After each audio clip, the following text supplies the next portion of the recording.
રાષ્ટ્રીય અન્ન સલામતી કાયદો 2013 અંતર્ગત પંચમહાલ જિલ્લાની અંદર જે 2.36 લાખ રેશન કાર્ડ ધારકો છે અને 12.50 લાખ જે આપણા રેશન કાર્ડ ધારકો છે, NFSA રેશન કાર્ડ ધારકો છે, BPL રેશન કાર્ડ ધારકો છે અને અંત્યોદય રેશન કાર્ડ ધારકો છે.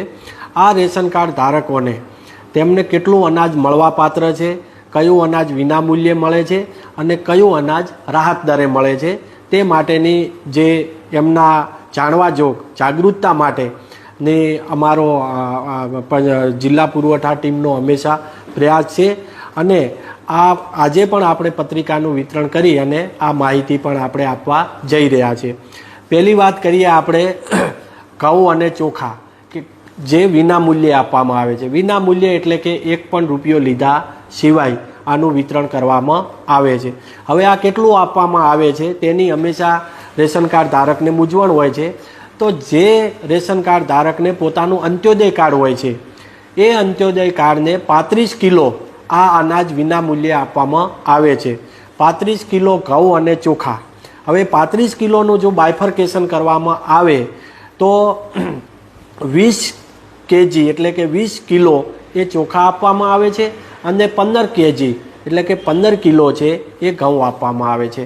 આમ એમાં ગમે તેટલા સભ્યો હોય, 1 હોય 2 હોય કે ગમે તેટલા હોય, એને 35 કિલો ફિક્સ કરવામાં આવેલું છે.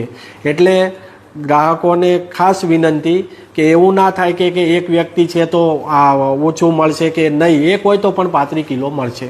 એટલે આ થઈ અંત્યોદય કાર્ડની યોજના. સાથે સાથે બીજા જે રેશન કાર્ડ ધારકો છે, BPL છે, PHS છે કે તમામ NFSA છે, એમને વ્યક્તિ દીઠ 5 કિલો આપવામાં આવે છે. 5 કિલોનું જો બાયફર્કેશન કરવામાં આવે તો 3 કિલો ચોખા અને 2 કિલો ઘઉં. એટલે ઘરની અંદર, કુટુંબની અંદર માની લો કે 5 સભ્યો હોય કોઈ પણ રેશન કાર્ડ ધારકમાં, તો પાયો 25 એટલે કે 25 કિલો અનાજ એમને મળવાપાત્ર છે. હવે એમાં જો ઘઉં અને ચોખાનું જો બાયફર્કેશન કરવામાં આવે તો 3 × 15 કેજી ચોખા મળવાપાત્ર છે અને 2 × 5 એટલે કે 10 કિલો ઘઉં મળવાપાત્ર છે. એટલે કે એમ મળીને કુલ 25 કિલો અનાજ જો 5નું કુટુંબ હોય તો આ રીતનો આપણે મળવાપાત્ર થાય છે. તો આ થઈ ઘઉં અને ચોખાની માહિતી. હવે આપણે રાહત દરે જે આપવામાં આવે છે તેમાં સૌ પ્રથમ ચણા.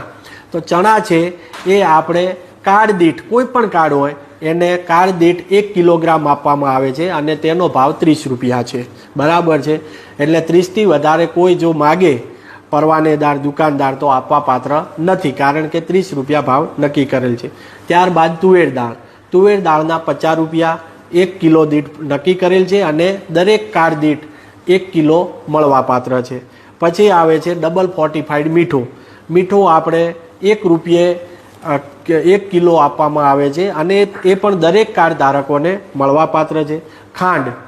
ખાંડની અંદર ફક્ત BPL કાર્ડ ધારકો અને અંત્યોદય કાર્ડ ધારકોને મળવાપાત્ર છે, બીજા કાર્ડ ધારકોને મળવાપાત્ર નથી. હવે એમાં પણ જે અંત્યોદય કાર્ડ ધારકો છે એમને 15 રૂપિયા કિલોગ્રામ આપવામાં આવે છે અને BPL કાર્ડ ધારકો છે એમને 22 રૂપિયે આ ખાંડનું વિતરણ કરવામાં આવે છે.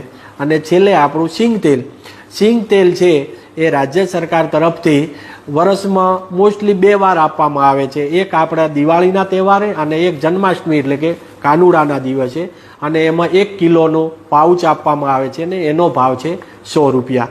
એટલે આમ તમામ વિગતો આ જે છે ઘઉં અને ચોખા એ વિનામૂલ્યે છે અને બાકીનું જે રાહત દરે આપવામાં આવે છે, આ જો જાગૃતતા પંચમહાલ જિલ્લાના દરેકે દરેક રેશન કાર્ડ ધારકોને જો આવી જાય તો ખૂબ મોટા પ્રમાણમાં જાગૃતતા આવશે અને આપણી સાથે જે જથ્થો અનાજ ઓછું મળે છે અને એની જે ફરિયાદ હોય છે એ ફરિયાદ બિલકુલ હવે આપણે એનું નિરાકરણ લાવી શકીશું. એટલા માટે તમામ રેશન કાર્ડ ધારકોને મારી વિનંતી છે કે આપ જાગૃત બનો અને જે જિલ્લાના ગ્રાહક સુરક્ષા અધિકારી તરીકે પણ હું વિનંતી કરું છું, જિલ્લા પુરવઠા અધિકારી તરીકે પણ વિનંતી કરું છું કે આપ સૌ આ બાબતે ખૂબ જાગૃત બનો.